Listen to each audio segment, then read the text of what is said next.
Kabinet gemuk tidak setuju, Indonesia gelap juga tidak setuju, kabur aja dulu. Setuju saya. Itu setuju? Setuju. Amanat dari Bapak Presiden berdiri Kementerian Transmigrasi untuk menghilangkan kemiskinan. Masuk di Fakultas Kedokteran Hewan Udayana. Pas-pasan. Saya sama teman-teman ya udahlah kita ngamen lah gitu. Masa-masa yang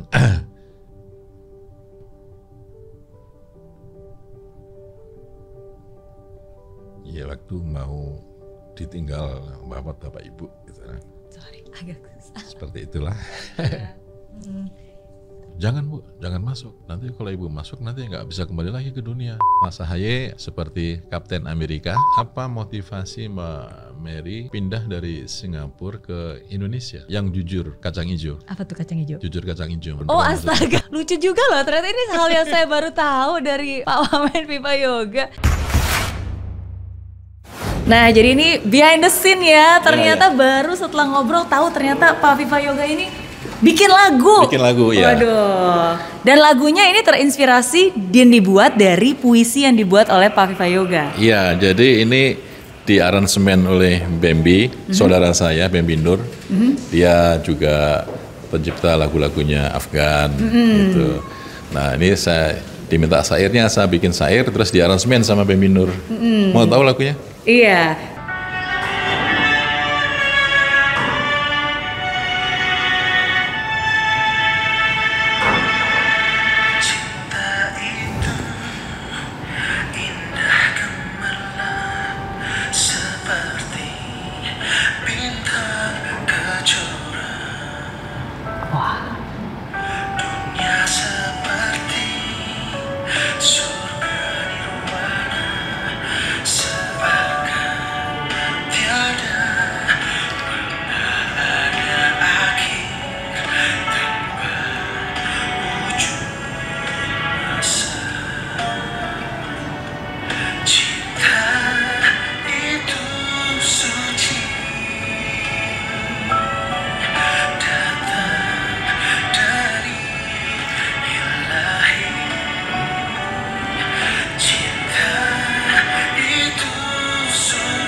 Wah.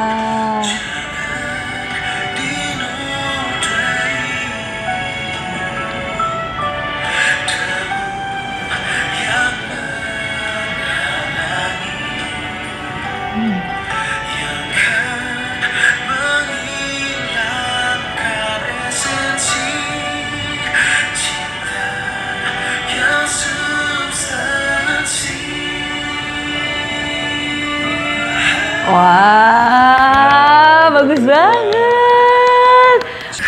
Jadi judul lagunya adalah Cinta itu Suci. Cinta itu Suci. Cinta itu suci. Yang menginspirasi untuk membuat puisi itu Cinta itu Suci itu berarti dari kejadian apa atau situasi tertentu kah? Kata istri saya, lagu itu buat saya kan Pi? Iya. Emang kalau bukan untuk beliau buat siapa lagi? Iya. Kecuali untuk Indonesia ya. Iya gitu. Iya. Untuk Indonesia. Oke. Dan saya suka tadi terakhir ada Cinta itu Suci, maka jangan dinodai. Jangan dinodai. Harus dirilis nih. Ya kayaknya memang harus dirilis. Iya harus dirilis, dinyanyikan sendiri. Enggak. Bisa main gitar. Kan Pak Viva Yoga punya band. Punya dulu. Ya sekarang sih ya jarang-jarang sekali. Oke. Cuman di rumah aja sih sama teman-teman. Iya. Berarti ini sama seperti Transmigrasi yang dihidupkan kembali. Kayaknya bandnya Pak Wamen ini harus dihidupkan kembali. Kementerian Transmigrasi punya band kan? Nanti saya gabung sama kementerian. Terus perdana nyanyi lagu ini harusnya. Iya. Gitu. Hanya untuk kalangan sendiri ya. Oke. Tapi thank you. Nanti abis ini kita puterin ya. Iya. Untuk behind the scene. Tapi thank you banget Pak Wamen udah meluangkan waktu. Sukses selalu Pak Wamen. Iya. Kehormatan, hari ini teman ngobrol saya adalah Wakil Menteri Transmigrasi Republik Indonesia Pak Viva Yoga Mauladi. Halo Pak Viva Yoga. Kabar Mbak Mary Riana. Terima kasih diundang. Terima kasih sudah meluangkan waktu untuk hadir ke sini. Iya, justru yang pertama kali saya mau tanya, ini kan namanya Viva Yoga Mauladi. Iya. Nah, tapi biasanya dipanggilnya Pak Viva, Pak Yoga, atau Pak Viva Yoga? Kalau saya sih manggilnya Pak Viva Yoga ya. Viva Yoga. Dari SD saya dipanggil 2 nama. Ada yang manggil Viva, ada panggil Yoga. Waktu di Jakarta dipanggil 1 nama, Viva Yoga. Langsung disambung jadi satu ya. Ya. Oke, namanya menarik nih. Pernah nggak sih nanya ke orang tua apa arti dari nama Viva Yoga? Pernah saya tanya, kok saya ini kan orang Lamongan, ibu saya orang Solo, bapak saya orang Lamongan Jawa Timur, satu kampung sama Amroji. Jadi kok nama saya sedikit aneh ya gitu. Viva kan dari bahasa Latin, ya kan? Viva, vivum, ya, vivum ex ovo itu. Oh iya gampang, kamu itu anak kelima, 5 gitu. Oh gitu. Tapi kenapa kakak dan adik saya itu kok namanya nama Sunda? Oh ya, apa namanya? Kakak saya yang perempuan namanya Lilis Triarsi Lorantima. Lilis kan nama Sunda. Adik saya yang kecil namanya Aang Fajar Pasa Putra. Aang kan nama Sunda. Saya pernah tanya ke ibu, Bu, apa dulu Bapak pernah punya pacar orang Sunda ya? Oh enggak. Iya. Padahal nggak ada Sunda-Sundanya sama sekali. Tidak Oh oke. Ya mungkin biar lebih enak aja didengar gitu ya. Oke. Tapi berarti arti Viva Yoga itu berarti terinspirasi dari anak kelima. Anak kelima. 5. Okay. Anak yang pertama Yoyo Eko Hadi Priyono, yang kedua Gatot Dwiendro Wibowo, yang ketiga Lilis Triarsi Lorantima, yang keempat Dewi Fortuna, saya anak yang kelima. Oke. Tapi karena udah ke Jakarta jadi digabung Viva Yoga.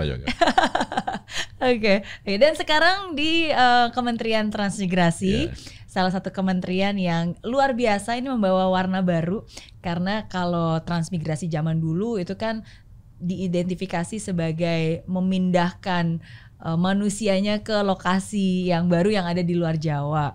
Tapi sekarang ini transformasi yang baru, ini bukan hanya pindah lokasi tapi sesungguhnya memindahkan cara pandang yang berbeda, pembaharuan. Dalam birokrasi kementerian, departemen, Kementerian Transmigrasi ini termasuk kementerian yang tua. Dari zaman pemerintahan Orde Lama sampai sekarang. Zaman Abdurrahman Wahid, Gus Dur ditiadakan waktu itu, digabung. Nah, dari zaman Orde Lama itu namanya Departemen Transmigrasi dan Koperasi. Berubah lagi nomenklaturnya, departemennya, Departemen Transmigrasi, Koperasi dan Demobilisasi. Kemudian berdiri sendiri Departemen Transmigrasi. Berubah lagi Departemen Transmigrasi dan Pemukiman Perambah Hutan. Berubah lagi Departemen Transmigrasi dan Percepatan Pembangunan Indonesia Timur. Berubah lagi Departemen Tenaga Kerja dan Transmigrasi. Berubah lagi Departemen Desa, PDT dan Transmigrasi. Dan sekarang amanat dari Bapak Presiden, berdiri Kementerian Transmigrasi, berdiri sendiri. Ada 3 amanat yang disampaikan oleh Bapak Presiden. Yang pertama adalah untuk menjaga integrasi nasional. Jadi dengan adanya perpindahan penduduk dari yang padat ke yang longgar, itu wilayah-wilayah di Nusantara itu bisa terjaga. Jangan sampai kemudian ada infiltrasi dari luar. Di samping itu juga untuk membangun keragaman dan ikatan Nusantara. Dengan adanya penyebaran, maka akan terjadi pernikahan budaya, pernikahan adat, pernikahan etnis yang itu bisa meningkatkan persatuan Indonesia. Yang kedua, untuk menghilangkan kemiskinan. Jadi bukan hanya sekedar untuk memindahkan penduduk, tapi juga untuk merubah taraf hidup masyarakat agar menjadi sejahtera. Dan yang ketiga, yang baru adalah untuk membantu dalam mewujudkan swasembada pangan. Karena dari data statistik menunjukkan kawasan-kawasan transmigrasi di luar Jawa dan Bali itu adalah kawasan yang menjadi lumbung pangan nasional, terutama sentra produksi beras. Itu 3 amanat dari Pak Presiden. Dan itu harus dioptimalkan ya sehingga bisa merata. Optimalkan dan dimaksimalkan. Iya. Dan ini juga kementerian yang sangat spesial karena kalau di beberapa banyak kementerian lainnya biasanya anggarannya dipangkas, tapi justru di sini malah dioptimalkan ya. Ya, saya dengan Pak Menteri, Mbak Evita, beliau orang yang cerdas dan semangat tinggi gitu, dan saya juga harus ikut semangat yang tinggi. Kami bekerja berapapun dana yang diberikan oleh Bapak Presiden, oleh pemerintah pada waktu itu kita ikut saja. Tapi kita ingin merancang bahwa ada paradigma baru tentang transmigrasi, tidak hanya sekedar untuk memindahkan penduduk dari daerah padat ke wilayah yang longgar atau memindahkan masalah lama ke masalah yang baru. Tidak seperti itu. Paradigmanya itu adalah kita ingin meningkatkan, merubah, menghilangkan nilai kemiskinan dengan menciptakan pusat-pusat pertumbuhan baru. Di zaman sekarang Kementerian Transmigrasi berkontribusi telah melahirkan desa definitif sebanyak 1.567 desa, kemudian kecamatan definitif 466, kabupaten 116 kabupaten kota, dan 3 provinsi baru, yaitu Provinsi Kalimantan Utara, Sulawesi Barat, dan Papua Selatan, yang secara administratif sudah diserahkan kepada pemerintah daerah, kepada Kemendagri, tapi fungsi pembinaan, pemberdayaan masyarakat, dan pengembangan potensi ekonomi di kawasan transmigrasi masih tanggung jawab kami dari Kementerian Transmigrasi. Iya, gitu. Masih dikendalikan dari pusat dan masih menjadi tanggung jawab dan dioptimalkan dari pusat. Masih, ya. Ada 619 kawasan transmigrasi dan RPJMN 2004-2029 ini ada sekitar 45 kawasan yang harus kita maksimalkan. Iya, wah ini sangat menguasai ini sekali data dan statistiknya. Tapi memang saya sangat setuju sih, karena beberapa waktu yang lalu saya juga punya kesempatan yang luar biasa untuk bisa ngobrol langsung dengan Pak Menteri Transmigrasi, Pak Evita. Beliau sangat visioner dan benar-benar menjabarkan transmigrasi Indonesia itu mau dibuat seperti apa. Bukan untuk jangka pendek kayak cuma 5 bulan atau 5 tahun saja, tapi ini benar-benar sesuatu hal yang harus jangka panjang, karena kan yang namanya transformasi kan itu juga pasti butuh waktu. Betul. Untuk bisa mendapatkan dan melihat hasilnya. Tapi satu hal yang saya suka banget karena itu benar-benar mind changing banget ya, karena lagi-lagi bukan hanya sekitar memindahkan saja ya, tapi kan with a purpose, dilihat, dan bahkan ada transmigrasi lokal, ada transmigrasi yang memang khusus untuk tematik sesuai dengan potensi wilayahnya yang akan dikembangkan, dan transmigrasi juga bukan hanya mengelola daerahnya tapi juga mengelola sumber dayanya juga, ya kan. Nah, jadi ada banyak hal yang sekarang sedang dilakukan yang saya yakin mungkin benih yang ditabur nggak langsung bisa terlihat hasilnya sekarang dalam jangka waktu dekat, tapi benih-benih itu pasti akan ada. Ya, ada perbedaan manajemen. Kalau zaman masa pemerintahan Orde Baru, seluruh pekerjaan bisa ditangani oleh Kementerian Transmigrasi. Misalnya dalam satu kawasan transmigrasi, masyarakat transmigrasi butuh ternak, kita bisa beli sapi. Pak Siswono juga waktu itu juga pernah mengatakan, ya kita langsung beli ternak. Atau untuk bangun jalan, infrastruktur, kita bisa bangun. Tapi ada perbedaan manajemen sekarang. Kalau berkaitan dengan peternakan dan pertanian, kita bisa kolaborasi dengan Kementerian Pertanian. Kalau dengan infrastruktur jalan, kita kolaborasi dengan Kementerian PU. Jadi sekarang ini ada yang mengatakan bahwa kabinet ini gemuk. Saya tidak pakai kata gemuk itu. Kabinet ini besar.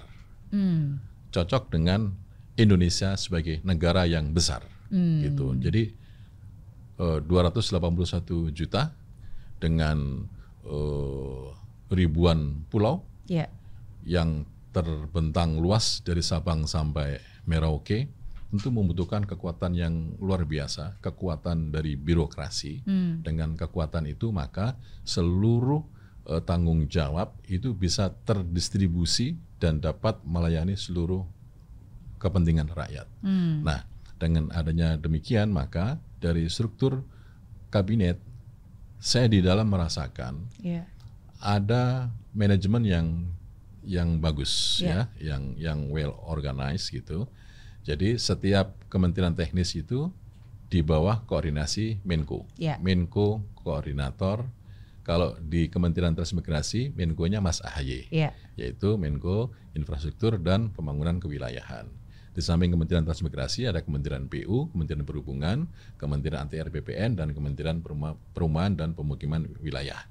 Jadi kami dalam rapat teknis itu membahas dalam satu fokus program bisa ditangani oleh 5 kementerian. Betul. Jadi kalau ada yang mengatakan bahwa dengan kabinet yang dia selalu mengatakan sinis, ya tidak apa-apa, namanya juga publik ya.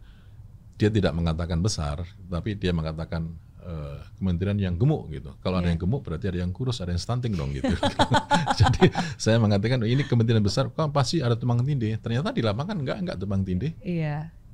Satu titik fokus program dikeroyok oleh 5 kementerian lebih efektif. Iya, betul. Gitu. Kenyataan di lapangan begitu sekarang. Betul. Dan itu saya setuju karena sebagai staf khusus Menko AHY, ya staf khusus Menteri Koordinator Bidang Infrastruktur dan Pembangunan Kewilayahan, saya tahu dengan jelas bahwa yang Pak Menko AHY lakukan adalah mengkoordinir dan mengorchestrate sehingga setiap kementerian ini nggak cuma jalan sendiri-sendiri aja, tapi bagaimana bisa bekerja sama sehingga lebih efisien. Lebih efektif, hemat anggaran. Betul, lebih efisien, lebih efektif, hemat anggaran, ya. Dan satu yang dituju bisa dikerjakan bersama-sama sehingga nggak tumpang tindih, tapi justru malah saling melengkapi. Gitu. Ya, salah satu hal yang mungkin sekarang sedang terjadi ya dalam hal mudik ini nih, ya kan, untuk mobilisasi masa-masa mudik ini pun juga itu bisa dilakukan dengan lancar karena itu koordinasi dengan berbagai stakeholder yang memang berhubungan. Iya, betul. Jadi pola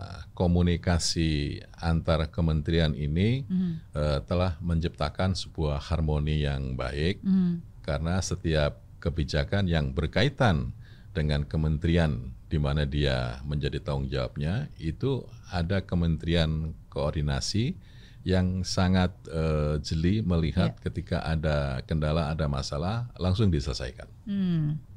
Jadi sementara ini dalam 150 hari, kalau nggak salah 150 hari, ada banyak kebijakan dari pemerintah yang bisa diselesaikan dan kami juga akan terus bekerja maksimal agar dapat melayani rakyat, melayani masyarakat, dan dalam mudik ini ya kami berharap semuanya lancar, tidak ada hambatan, bisa berkumpul dengan keluarga dengan riang gembira dan makan enak.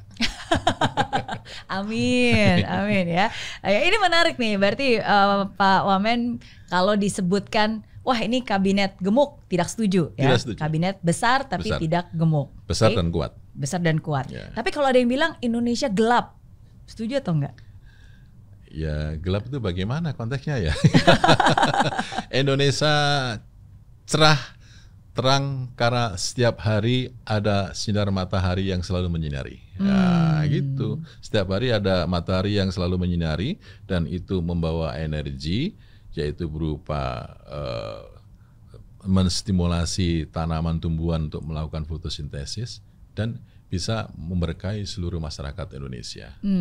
Agar apa? Agar tercukupi kebutuhan pangan yang sementara ini fokus dari Bapak Presiden itu adalah soal kedaulatan pangan. Jadi dalam perspektif ekonomi yang namanya ekonomi negara, fondasi utama itu adalah tentang kedaulatan pangan. Di mana pangan aman, negara aman. Itu bahasa yang disampaikan Pak Presiden pada waktu kemarin sidang Kabinet Paripurna. Jadi yang mengatakan bahwa indeks harga saham boleh naik turun, tetapi kalau soal pangan itu harus stabil kebutuhannya dan kemudian pasokannya juga harus stabil, tercukupi, karena pangan itu adalah merupakan fondasi utama dari perekonomian nasional yang harus ditata, yang harus yang harus betul-betul dibuat agar menjadi bagian dari kebutuhan masyarakat Indonesia yang harus tercukupi sampai kapanpun. Dan swasembada pangan itu juga termasuk prioritas yang sangat penting di dalam astacitanya Pak Presiden Prabowo ya. Ya, oke. Jadi kalau kabinet gemuk tidak setuju, Indonesia gelap juga tidak setuju, oke. Tapi menarik nih, kabur aja dulu. Setuju saya. Itu setuju? Setuju. Kok bisa setuju? Nah, maksudnya begini, gimana? Jadi perspektif orang kabur aja dulu itu kan karena melihat kondisi Indonesia seperti ini. Jadi mereka beranggapan pindah ke luar negeri, bekerja ke luar negeri, nggak apa-apa.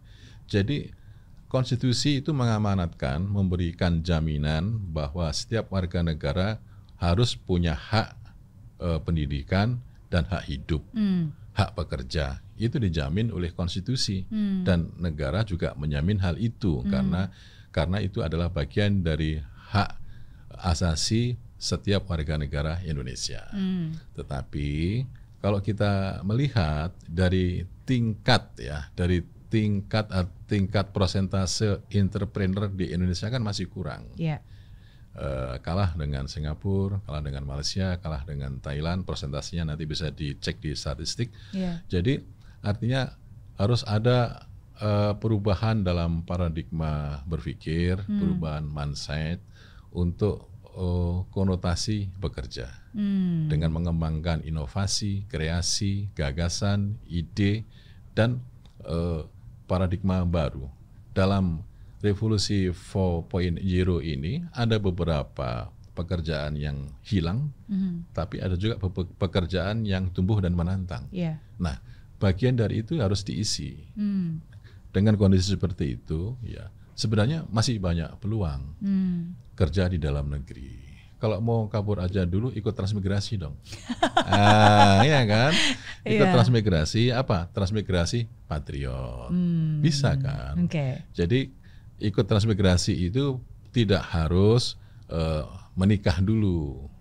Tidak harus. Jadi yang sudah lulus S1, S2 boleh ikut transmigrasi, tapi dengan syarat-syarat tertentu, ikut pendidikan, kemudian diberi hak dan tanggung jawab untuk mengelola lahan, kebutuhannya apa, dan nanti akan bisa kita akses menjadi bagian dari komponen cadangan yang bertugas untuk membela bangsa dan negara. Jadi kalau untuk kabur aja dulu dengan mengembangkan ide, gagasan, inovasi di daerah yang baru dengan menciptakan pusat-pusat pertumbuhan ekonomi baru, menciptakan proses pengembangan ekonomi baru kan lebih menantang.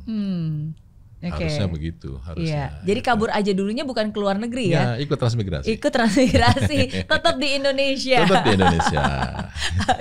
Setuju. Ini memang pola pikir yang berbeda nih ya, think out of the box dan selalu bisa melihat sisi positif dari apapun yang sedang terjadi di sekitar kita. Ya karena bagaimanapun juga ya kita harus bisa mengetahui yang mana yang bisa kita kendalikan, mana yang tidak bisa kita kendalikan kan. Jadi kita mengoptimalkan apa yang kita bisa kita kendalikan.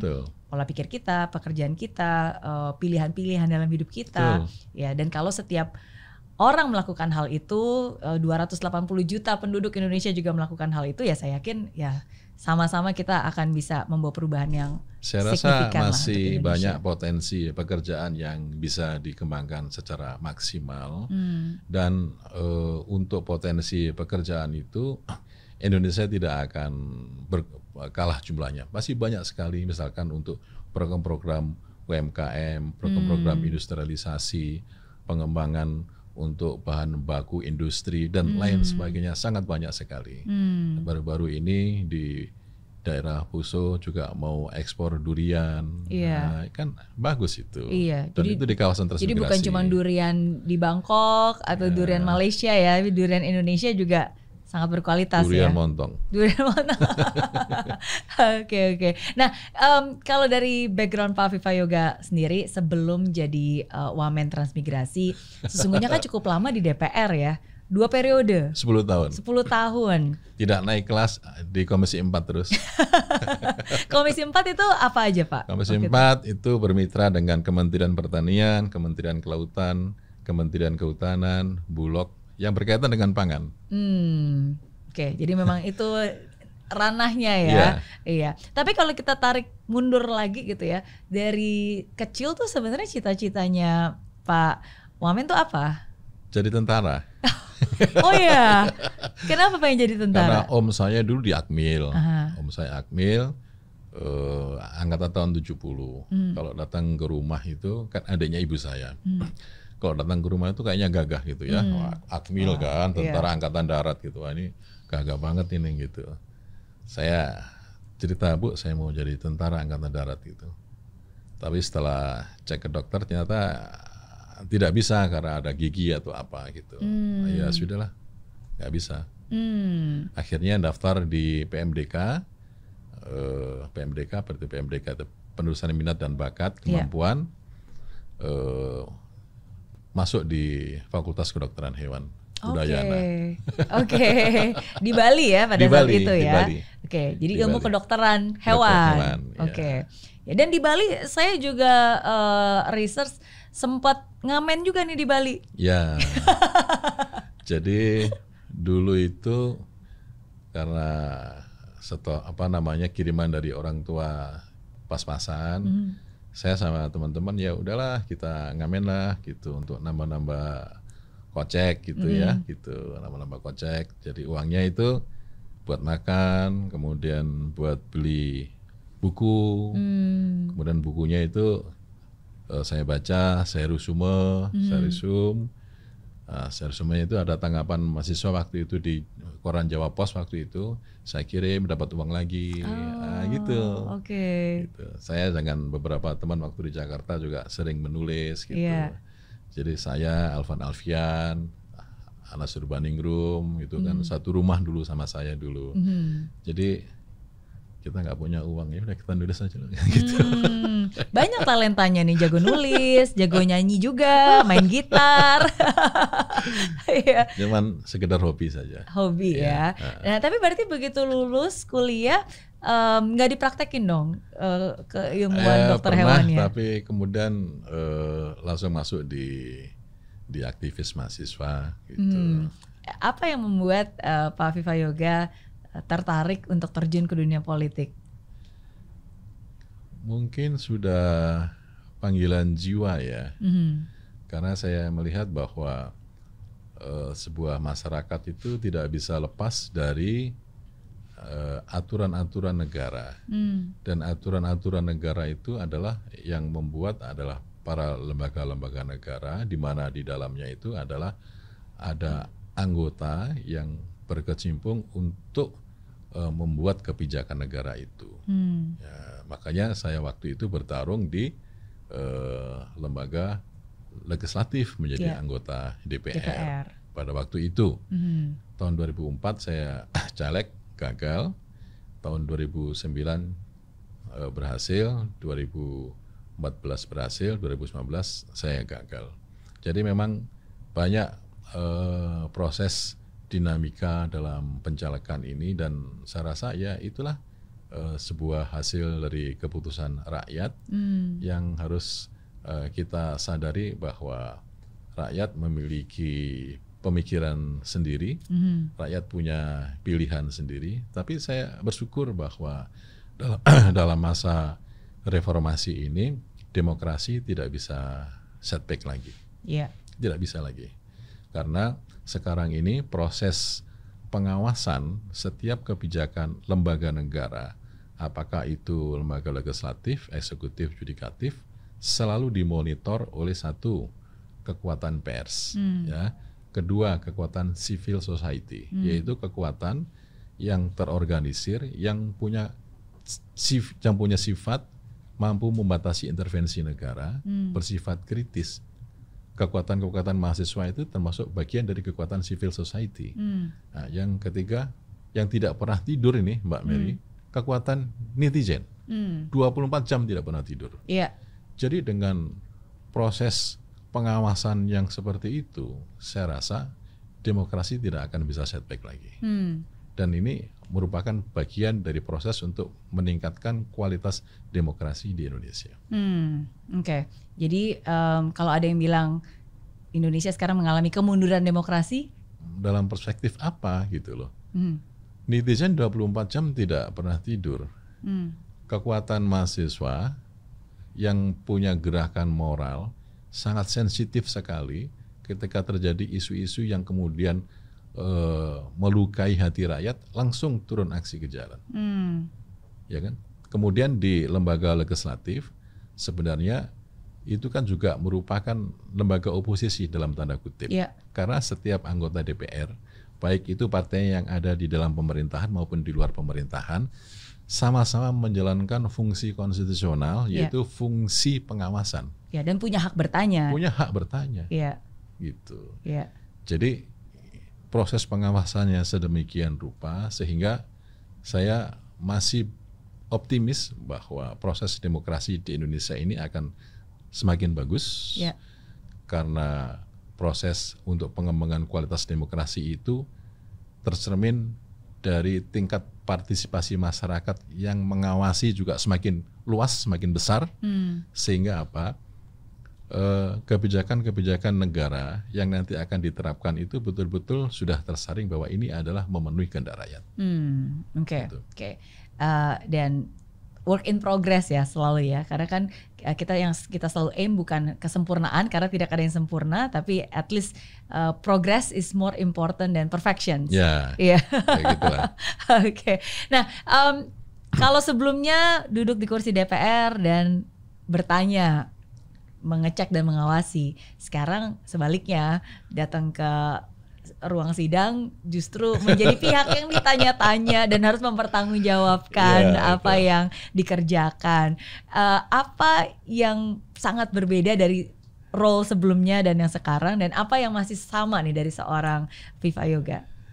Waktu pertama kali saya rapat dengan Komisi 5 DPR RI, saya berbisik ke Pak Iftitah, ke Pak Menteri. Pak Menteri, dulu saya duduk di situ di pimpinan. Saya suka bertanya-tanya. Sekarang saya duduk di sini bersama Pak Menteri ditanya-tanya. Gitu. Iya. Nah gitu. Jadi pimpinan juga bilang, dulu Bapak duduk di sini sama seperti saya, sekarang Bapak saya tanya-tanya, kata itu. Ya itulah namanya dinamika, karena perbedaan posisi, kemudian perbedaan dalam hal tanggung jawab, tapi esensinya sama, bahwa apapun posisi kita di lembaga manapun, semuanya itu adalah untuk kepentingan masyarakat, bangsa dan negara. Jadi saya sebagai anggota kabinet, saya sebagai pembantu presiden, saya harus memberikan yang terbaik buat Bapak Presiden. Saya harus mengamankan dan saya harus melakukan sebuah program-program kerja yang bisa menerjemahkan asta cita presiden. Gitu. Jadi nggak peduli duduknya di mana, nggak peduli kedudukannya di mana ya, mau di sana, di sini, di mana-mana gitu ya. Yang penting kontribusi nyatanya apa yang bisa dilakukan. Kalau dari Pak Viva Yoga sendiri, kan tadi bilang masa kecilnya berarti di mana nih, lebih banyak di Lamongan. Lebih banyak di Lamongan. Saya lahir di Lamongan, dari SD, SMP, SMA di Lamongan. Saya SD itu sekolah 2. Apa tuh sekolah? Jadi pagi saya sekolah di madrasah. Belum mandi. Belum mandi biasanya, karena telat belum mandi, langsung ke madrasah. Sekolah madrasah Ibtidaiyah Bintang 9. Masih hafal. Masih hafal. Jadi ya belajar agama, belajar nulis Arab, tulisan Arab saya bagus. Belajar tentang tarikh, belajar tentang fasolatan, nahwu sorof gitu. Karena bapak saya seorang guru juga. Setelah itu pulang saya sekolah SD. Gitu. Jadi waktu SD berarti ada 2 ya, madrasah dulu baru SD. Oke, wow. Apa nasihat yang paling sering diingat dari ayah atau ibu? Yang paling sering kasih nasihat tuh ayah atau ibu biasanya? Ibu. Oh iya. Iya. Apa yang paling selalu berkesan yang diingat sampai hari ini? Ya kalau bapak sih bilang ya kamu itu laki-laki, masa makan sepiring sehari aja nggak bisa gitu. Ya bekerjalah yang baik, jangan korupsi gitu. Gitu. Kalau ibu ya harus sehat, harus tanggung jawab, harus dapat menjalankan semua pekerjaan dengan baik. Apapun tantangannya, apapun gitu. Rintangannya, gitu. Apapun situasinya. Gitu. Oke. Apa masa paling sulit atau masa paling berat yang Pak Wamen pernah alami? Masa-masa yang yang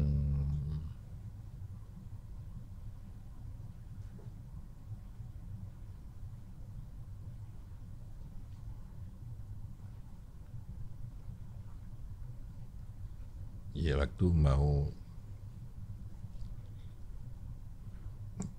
ditinggal bapak ibu gitu kan. Sorry, agak susah. Seperti itulah. Ya. Tahun berapa berarti waktu itu berpulang?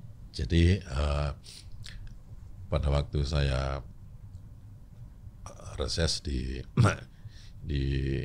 kantor Gubernur Jawa Timur di Surabaya, saya ketemu dengan gubernur, belum selesai rapat, saya ditelepon bapak saya masuk rumah sakit. Seumur-umur bapak saya tidak pernah masuk rumah sakit. Saya sudah merasa ini ada apa gitu. Terus selama beberapa hari bapak wafat 2010 gitu. Ya itulah. Terus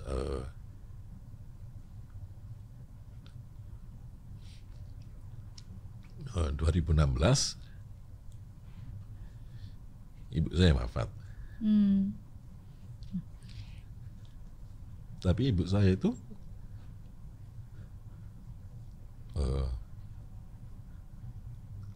memberikan tanda yang setelah wafat baru saya tahu. Gitu. Jadi waktu itu ketemu ibu, saya dipanggil, dia cerita, ibu semalam mimpi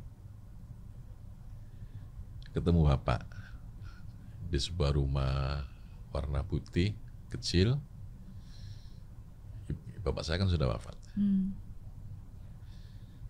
Tapi ibu nggak masuk yoga gitu. Ibu nggak mau masuk. Jangan bu, jangan masuk.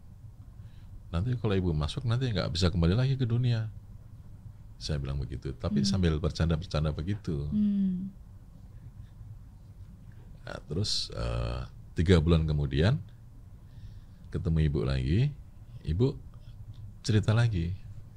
Ibu semalam bermimpi ketemu bapak, rumahnya sudah bersih, ibu masuk di situ. Waduh, jangan kalau diajak bapak jangan masuk lagi bu ya, jangan masuk lagi ya gitu. Nah, beberapa minggu kemudian ibu wafat. Jadi udah ada pertanda ya, dan udah disiapkan juga gitu untuk bilang ke anaknya bahwa ibu udah siap nih, ibu masuk ya. Iya, kalau di keluarga kami, meskipun ibu masih hidup, kita kalau ziarah ke bapak, saya bilang nanti kalau ibu wafat di sebelah sini ya, sebelah bapak sini. Kita buatkan gitu. Kita sudah bicara begitu. Di keluarga kami juga sudah menyiapkan semuanya. Terima kasih sudah berbagi.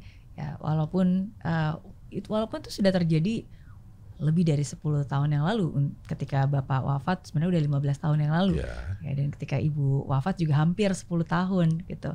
Tapi kenangan dan rasa kangen dan cintanya itu masih sangat terasa. Dan kalau kondisi saat ini tuh menjelang Ramadan begitu, menjelang Lebaran gitu kan. Selalu ditanya Ramadan seminggu 7 hari ditanya kapan Lebaran pulang, gitu. Baru 7 hari puasa Ramadan ditanya ibu kapan pulang. Sekarang nggak ada yang nanya lagi. Tapi biasa masih tetap pulang mudik nggak? Iya, kalau sekarang sih kita kontak sama kakak sama adik, nanti kita kumpulnya di mana gitu.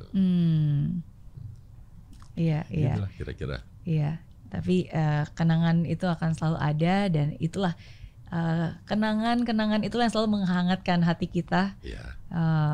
Apapun keadaannya, apapun harinya, berarti. Ya mungkin karena saya dekat sama ibu kali ya. Lebih sering dekat sama ibu berarti ya. Dekat sama ibu. Iya. Kalau mungkin ada harapan, pernah tahu nggak sih sebenarnya orang tua harapannya itu apa kepada Pak Vivayoga? Ya, harapannya itu menjadi orang baik. Dan harapannya bisa memberikan manfaat buat keluarga dan masyarakat. Sederhana sekali. Sederhana. Ya. Pasti mungkin mereka juga nggak pernah nyangka ya bahwa anaknya akan menjadi wakil menteri dan duduk di jajaran kabinet. Ya, tapi itu yang selalu menjadi doa orang tua pasti dari sejak pertama kali memberikan nama. Kan Viva itu kan sesungguhnya artinya kemenangan kan? Iya. Jadi selalu ada kemenangan lah dimanapun Pak Vivayoga berada. Amin. Iya. Oke. Nah, apa yang selalu menguatkan kalau kayak tadi Pak Vivayoga konsertanya masa-masa terberat pasti masa-masa ketika harus berpisah dengan orang tua, dan saya yakin ada hal-hal lain yang di dalam hidup ini kan selalu naik turun ya, yang selalu bisa menguras emosi. Apa sih yang biasa selalu menguatkan Pak Momen? Ya, yang menguatkan itu semangat dan keyakinan bahwa tiap orang telah ditakdirkan oleh Tuhan memiliki jalan sendiri-sendiri, dan Tuhan itu pasti akan memberikan yang terbaik kepada seluruh umat manusia tanpa membedakan agama, tanpa membedakan suku dan ras, pasti akan menuju kepada kebaikan gitu. Cuman terkadang ada kekhilafan, ada hal-hal yang negatif yang ada dalam diri manusia, itu adalah bagian dari nilai kemanusiaan. Karena manusia itu bukan malaikat. Manusia itu adalah tempat pertempuran antara kebaikan dan keburukan. Jadi dari situlah kemudian siapa yang bisa mengenal diri sendiri, bisa mengenal Tuhannya, bisa mengenal lingkungannya, bisa mengenal alam semesta, itu akan menjadi manusia yang mampu untuk bertarung dengan baik, dan saya rasa dengan pertolongan Tuhan itu akan bisa menuju pada jalan yang lurus, yang siratal mustaqim. Kira-kira begitu. Amin. Ya, dari apa yang Pak Vivayoga selalu sampaikan, saya merasa Pak Vivayoga itu sosok yang sangat spiritual juga ya, sangat spiritual sekali bahkan gitu. Bahkan dari sejak kecil pun juga sekolahnya ada 2, bahkan madrasah, sekolah SD dan seterusnya. Kalau saya izin boleh tanya, apa pengalaman paling spiritual yang mungkin pernah dialami atau dirasakan oleh Pak Vivayoga?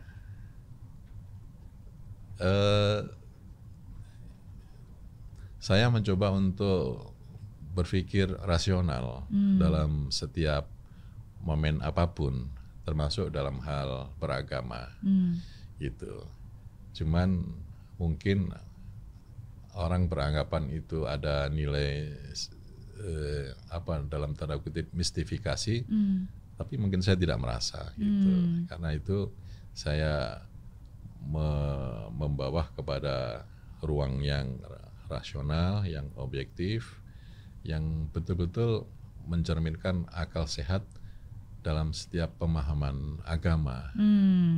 Karena tidak mungkin orang itu punya pemahaman yang jernih, yang bagus, kalau kemudian atas nama agama dia melakukan keburukan, kejelekan, kejahatan.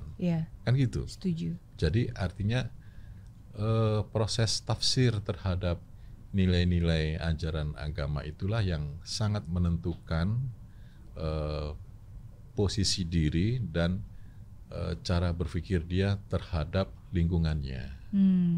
Gitu. Jadi hal-hal semacam itulah yang membuat saya itu dalam menghadapi setiap peristiwa, ya memang ini adalah bagian dari hidup saya yang harus saya jalani ini.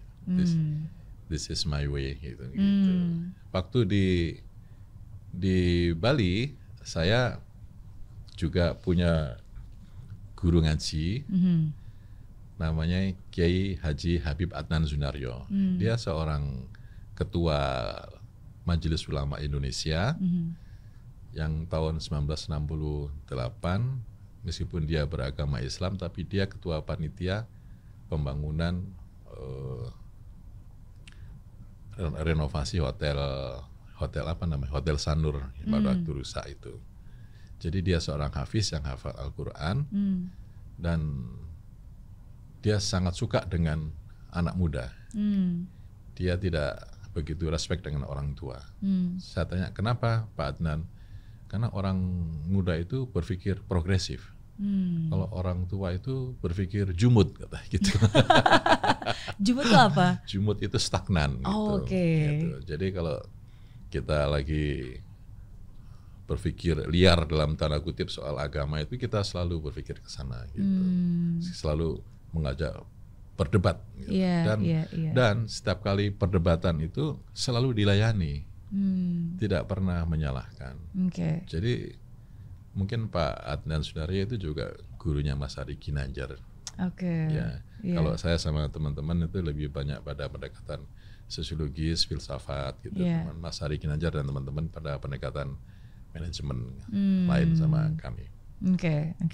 Jadi guru yang sama, ya makanya buah nggak jatuh jauh-jauh dari pohonnya ya, karena pemikiran-pemikiran yang sangat baik. Karena apa yang kita pikirkan, apa yang kita ucapkan itu kan seringkali menentukan keputusan-keputusan penting dalam hidup kita. Betul. Ya, kayak tadi persepsi, cara kita memahami sebuah agama, cara kita memahami Tuhan kita seperti apa. Ya, pemahaman itulah yang akhirnya menentukan pola pikir kita dan akhirnya menentukan tindakan dan kelakuan kita. Kan. Betul. Jadi ya memang kalau kemudian ada seseorang dianggap dia agamanya baik, dia harus tercermin dalam bentuk amal soleh. Jadi kesalian sosial itulah yang menjadi bukti nyata bahwa dia faham terhadap agamanya, apapun agamanya. Dia harus menjadi orang baik, harus menjadi orang sosial, harus bisa memberikan manfaat buat masyarakat, bangsa dan negara tanpa membeda-bedakan suku, agama, ras. Itu bentuk dari kesalian sosial seperti itu. Apapun agamanya. Akan terlihat dari buahnya tanpa harus dijelaskan banyak-banyak, udah langsung bisa terlihat. Seperti itulah ajaran dari bapak saya, dari ibu saya, seperti itu. Saya akan menyebutkan ada 5 nama tokoh politik yang ada di Indonesia. Teman-teman semua pasti Pak Vivayoga juga kenal. Izin minta komentarnya terhadap 5 nama berikut ini. Boleh ya, izin dulu. Yang pertama, Pak Prabowo.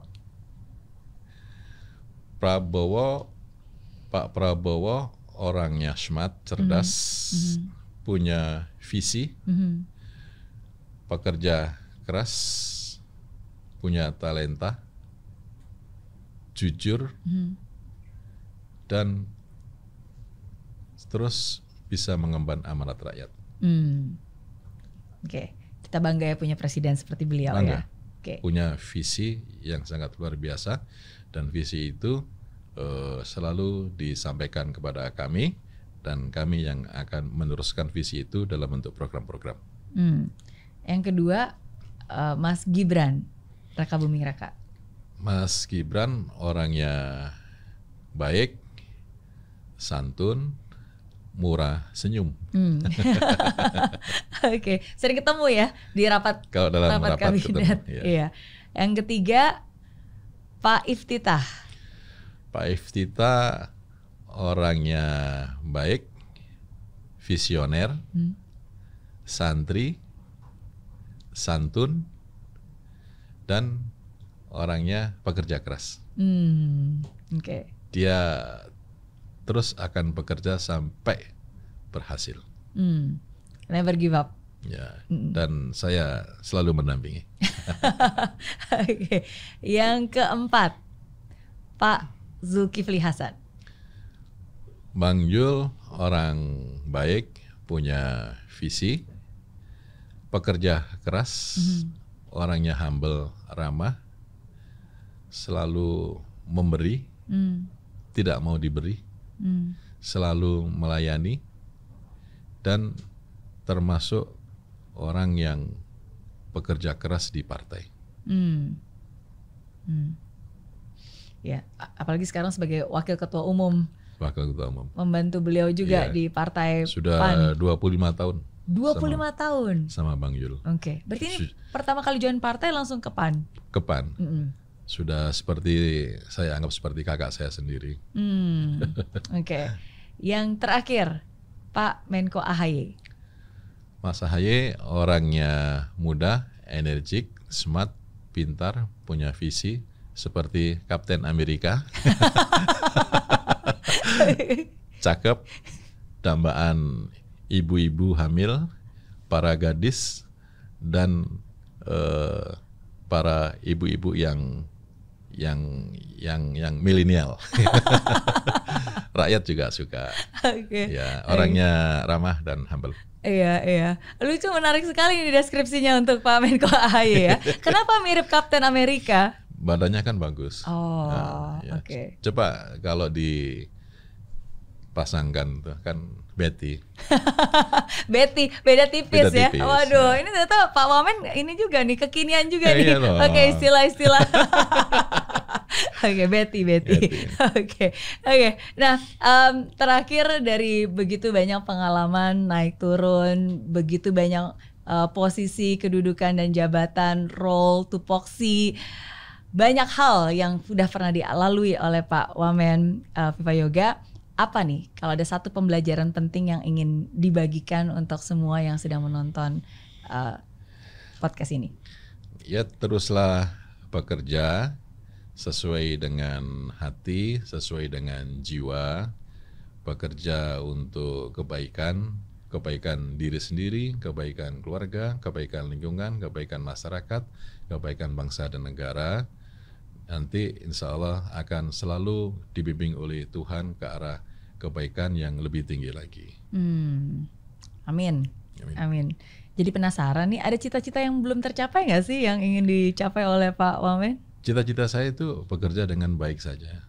Kalau soal struktur kedudukan, saya tidak punya cita-cita. Kita serahkan kepada Tuhan yang Maha Kuasa saja. Dengan kondisi sekarang itu saya sudah bersyukur bahwa saya telah diberikan Allah kesempatan, diberikan Pak Prabowo, diberikan Bang Zulkifli Hasan peluang untuk bisa bekerja buat masyarakat, bangsa dan negara. Bekerja sebaik-baiknya. Oke, itu saja sudah lebih dari cukup. Lebih dari cukup. Iya. Terima kasih sudah menjawab berbagai pertanyaan saya, Pak Viva Yoga. Dan sebagai hadiah, biasanya nanti bintang tamu boleh tanya satu pertanyaan untuk saya. Silakan. Pertanyaannya tidak sulit sih. Apa motivasi Mbak Mary pindah dari Singapura ke Indonesia? Yang jujur, kacang hijau. Apa tuh kacang hijau? Ya, jujur kacang hijau. Yang jujur benar. Oh, astaga. Saya butuh waktu untuk mengkonek. Oh iya, jujur kacang hijau. Benar. Saya taunya jujur ketan hitam. Oke, ini semoga netizen nangkep juga ya. Iya. Bubur maksudnya. Oke. Jujur Li, waduh, lucu juga loh. Ternyata ini hal yang saya baru tahu dari ini Pak Wamen Viva Yoga. Ternyata komika juga ada ini bakat-bakat komikanya juga loh. Oh iya ada. Oh iya. Banyak yang bilang kayak gitu. Saya suka bercanda, cuman orang itu kan kadang melihat saya agak lain gitu.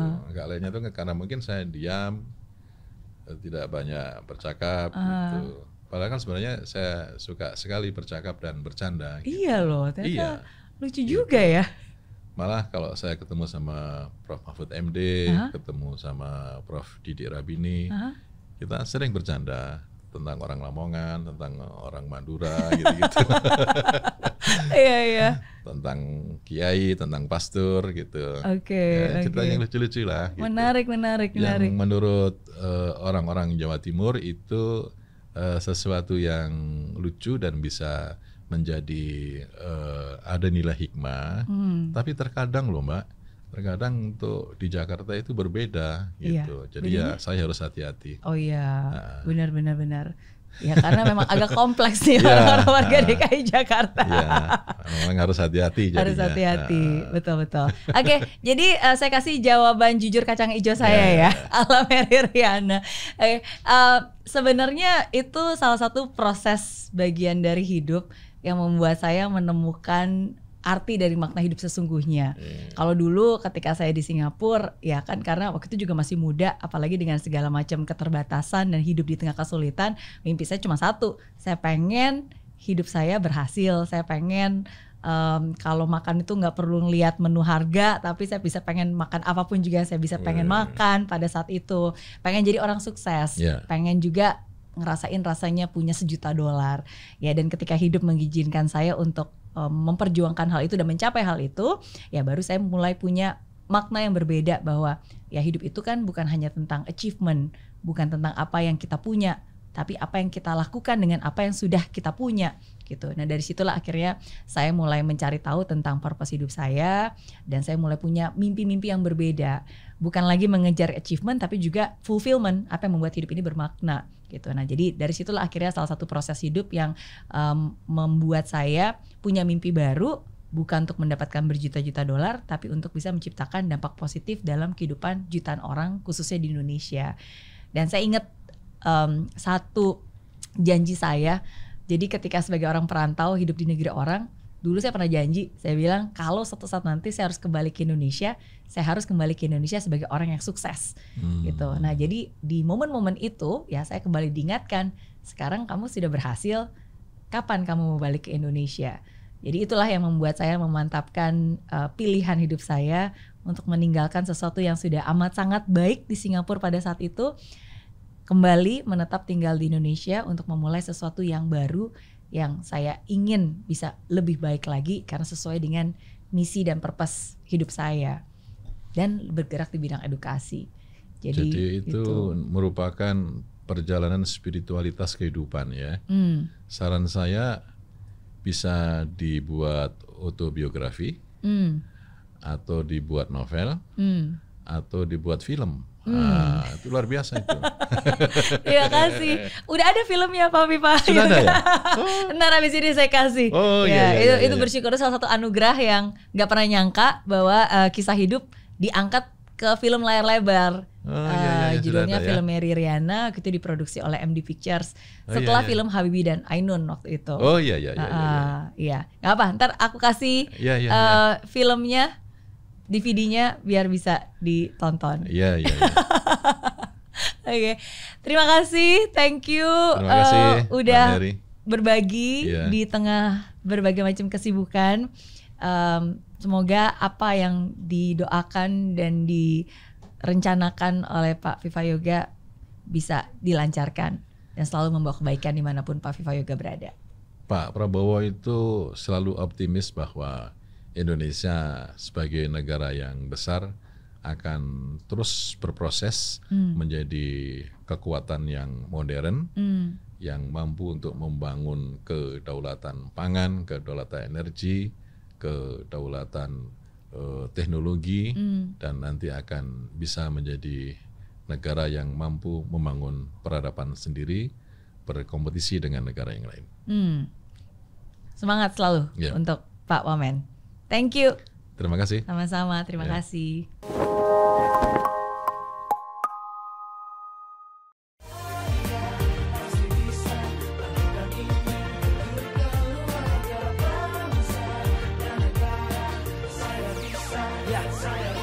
Laksana bumi tanpa hujan, hidup tanpa tujuan, kering dan mati tanpa hijaunya tumbuhan. Demikian kalau mimpi tak kunjung terjadi.